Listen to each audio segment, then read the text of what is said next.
Hey there, welcome back to another video. This time around, it is my review of the 2013 found footage horror film, The Sacrament.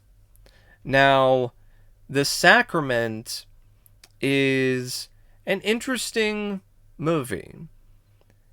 I'm not going to say that I loved the film, or I am honestly particularly a big fan of it. I liked it, but I just thought it was okay. It's one of those movies where I like the premise, I like the concept, but I like that more than the overall execution.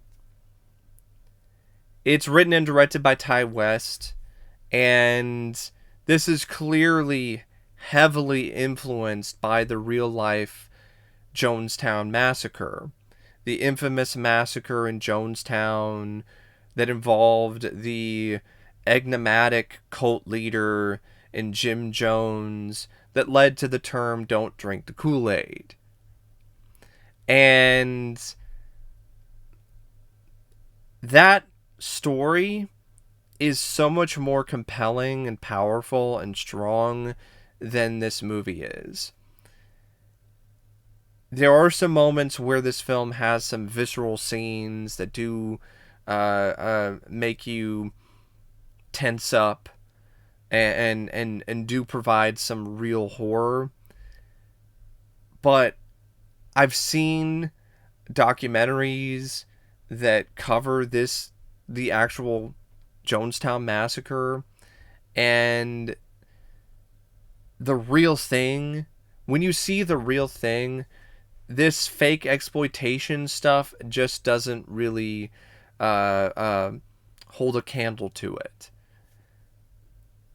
And that's why I just would have preferred it to have just been a bigger budgeted film that was about the Jonestown Massacre.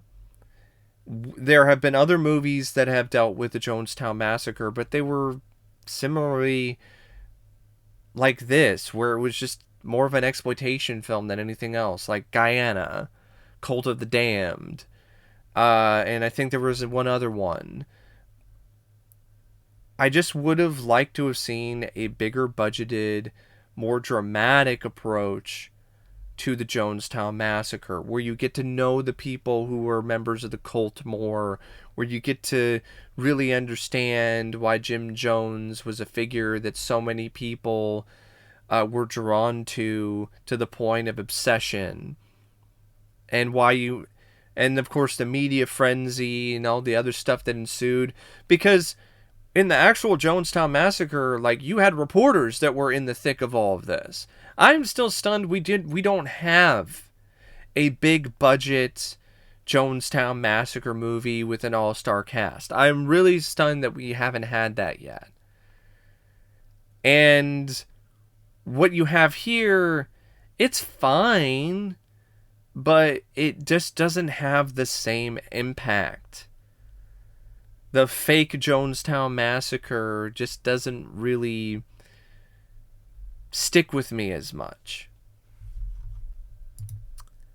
And it's not to say that there aren't good things about it. I mean, I don't think Ty West's direction was bad. I actually think it was quite good. I think he did a great job when it comes to the type of film that he was doing. A low-budget guerrilla film that was trying to honestly be like a Vice documentary, and having a lot of the typical sort of visual quirks and style that you get from a found footage film. He did a good job making the found footage scenes feel very real and visceral and intense. He did a good job having enough variety when it comes to different angles or different ways that the camera is positioned. And overall, yeah, it's a good looking film for what it is, and it's got a good sense of style and mood, and the found footage aspect is really well done by Ty West. The screenplay, though, I think it's not awful, but it's not great either. See, it's one of those scripts where it seems like there's a lot here for a great movie and a great story, but it only touches the surface of it.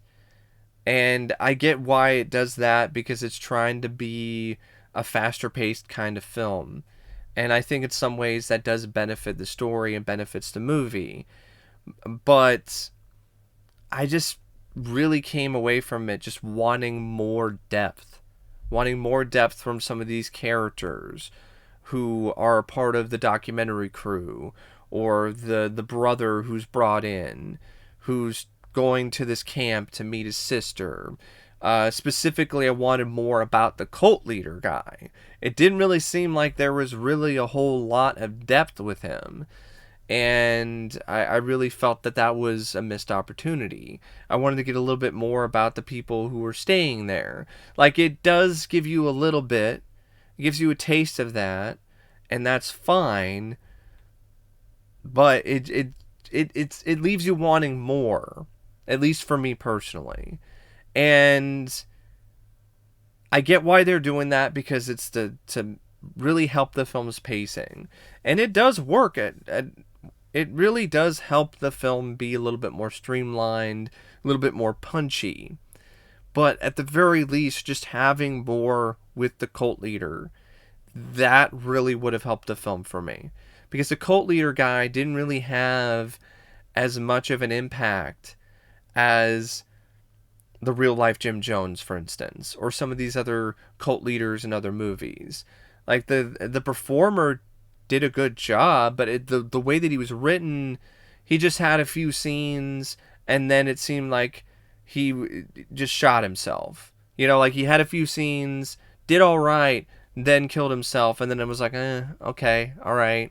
It was just that kind of thing where it just didn't really resonate as strongly as I think that character could have. But like I said, the script does benefit from this punchier pace, because it leads to almost a breakneck, frantic, mad style of storytelling that really does create some genuine tension and suspense throughout the film's final 30 minutes or so, where it becomes this race against time, where the characters who are still alive, who haven't drunk the Kool-Aid, which I'm going to go off on a little bit tangent here, but it's something that kind of bugs me. I understand drink the Kool-Aid sounds better, has a better ring to it than drink the Flavor Aid, but technically, the drink that the people drank at Jonestown, it was actually grape Flavor Aid. It wasn't actually Kool-Aid, but it's one of those things where I get it. Kool-Aid has a better ring to it. It's become embedded in popular culture, so I'm fine with it. But it's a little, it's something that kind of just annoys me just a little bit, because it wasn't really Kool-Aid in reality, and there was a lot of people who died, but it's still something so trivial that it's not that big of a deal. But how things are sometimes in your brain, some things just kind of stick with you, and you're kind of like, it's technically don't drink the Flavor Aid, but hey, it's cool, it's fine. Don't drink the Kool-Aid, has a better ring to it. That's just kind of how my brain works sometimes, where I have to just constantly convince myself that it's not that big of a deal, despite my brain stubbornly refusing to think so. But it's you have that sequence where people are drinking the Kool-Aid and they're dying, and it's fucked up. Or the real life stuff that happened in Jonestown, where they would inject babies with the flavored Kool-Aid with the drugs in it. They would inject it into babies. Innocent, sweet babies. Inject them with deadly drugs to kill them. That's messed up.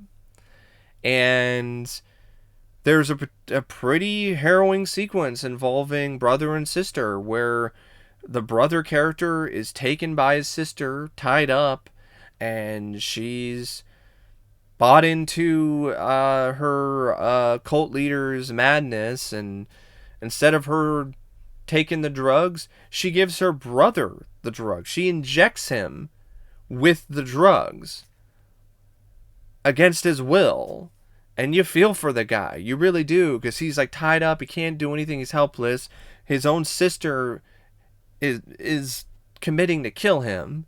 And he's like, no, no, no, no, no, no, please, no, no, no, don't do that. No, what is that? What is that? No, come on, no. And then she does it, and then he's like, no, I don't want to die. I don't want to die. But come on, what? I don't want to. Like, you really do feel for the guy. And then the sister, like, one-ups the shit and lights her ass on fire. So you're like, whoa, okay. All right. Things are getting really, really crazy. They're getting pretty hellish. And it culminates with some of the filmmakers who were doing this documentary. They managed to escape after being tied up by the cult leader, who shoots himself in the head, which gives them an opportunity to escape, because apparently he never intended to kill them. You know, you got to have some survivors, which I'm fine. I mean, you don't necessarily have to have some survivors, because a lot of these films don't always have survivors. So that was a nice change of pace when it comes to the story, that there are actual survivors. But yeah, it does help the pacing. And I think the script does a good job with the characters in terms of making you like them enough and giving you a little glimpse into their personality, and maybe not giving a lot of depth to them, but at least giving them enough personality and an initial charm so that you still care about what happens to them. And that's definitely something that is really key when it comes to any film or any story. And I feel The Sacrament does have strong enough characters. And there are some moments where, you know, the crew interviews the people who were staying at the camp, and everything seems like it's not that bad. Of course, it's the calm before the storm. And those are some nice moments. And then when things start to go sideways, the script does a good job not turning everything on its head so quickly. Has these little moments of genuine intrigue and mystery, where this one couple is acting very strange, and this mom is talking about how we need to get out of here, sending the filmmakers these cryptic notes about how she wants to leave, wants them to take her daughter because it's not safe here. So I like that stuff. And like I said, it does culminate in a pretty wild climax that is pretty much what you were expecting when it comes to a Jonestown Massacre found footage film. Which, that concept is also sound. It's a interesting idea. Just wish we had an actual Jonestown film, but yeah, this still is not that bad. See, this is one of those movies where, yeah, I wanted a Jonestown movie, and there are some things about this that I would have liked to have seen fleshed out more, but the more I think about it, the more I actually like the film, because there's a lot of things about it that really do work. I think Ty West does a terrific job directing the film. I think the script, while it does have issues, it still works in terms of maintaining your interest. And unlike other found footage films, you actually do have survivors who live to tell the tale. And that also makes it stand out in a good way for me. And the cast all do a good job as well. AJ Bowen, who plays Sam, the reporter for Vice. Joe Swanberg is Jake, Sam's cameraman. Amy Seimetz, who plays Caroline, the addict, the sister who joins the commune, uh, Kentucker Audley, who plays Patrick, the brother of Caroline, Gene Jones, who plays Father, Charles Anderson Reed, the leader of Eden Parish, the Jim Jones of the film.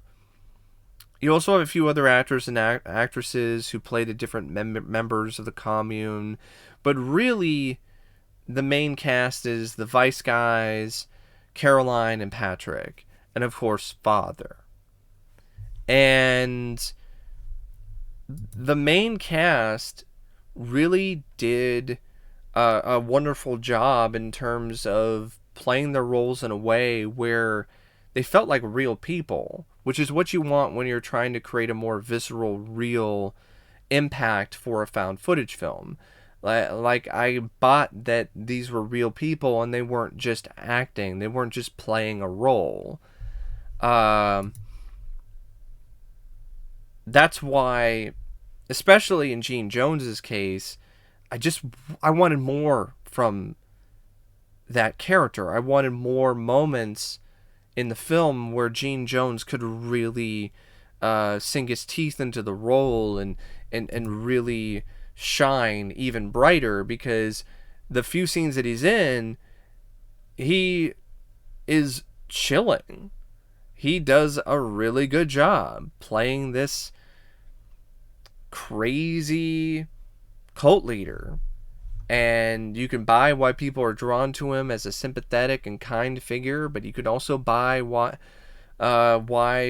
people from the outside are terrified of this guy, which is very similar to Jim Jones, because Jim Jones was really that kind of person.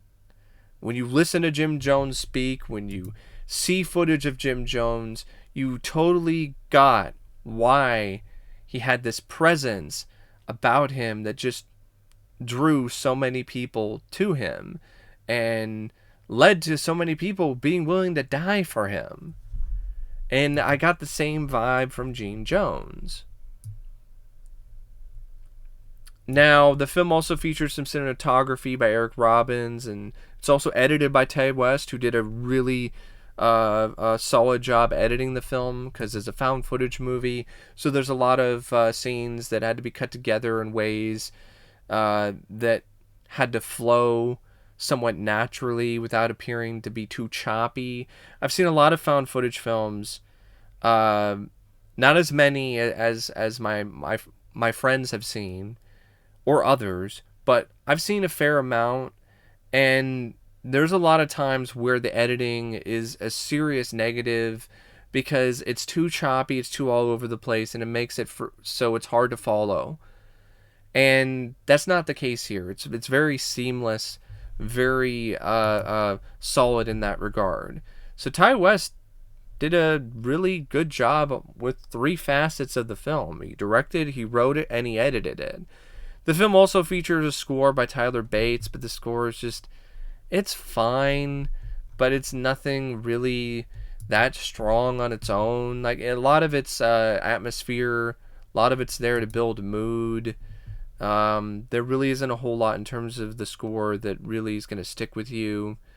Same thing kind of goes for the cinematography. Like, it's well shot, but for this kind of film, it's not really trying to be anything particularly ambitious, because that would kind of ruin the reality of it.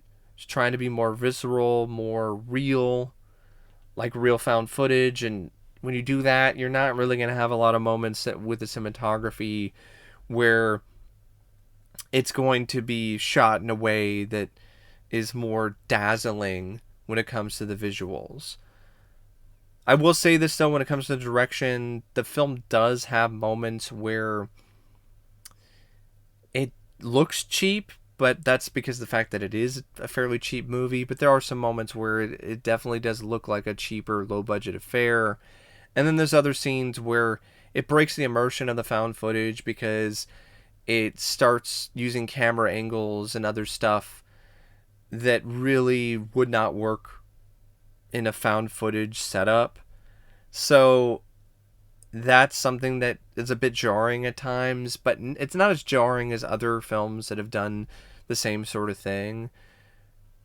But it's still one of those things you notice, and it's something that I think a lot of found footage films struggle with, because it's like, yeah, we're trying to make it very realistic in terms of having it feel like this is real footage that was found, and it was only from a very limited perspective in terms of the shots, but we also want to tell a story a certain way, and sometimes you have to break the rules, and that's what happens here. There are some moments where you're like, okay, they're trying to create a certain feel, or they're trying to have uh, a certain moment in the movie have a little bit more power to it, and the way that they do it is by using a camera angle that might not really work when it comes to just one guy with a camera, which, you know, it's fine in small doses when it comes to a found footage film.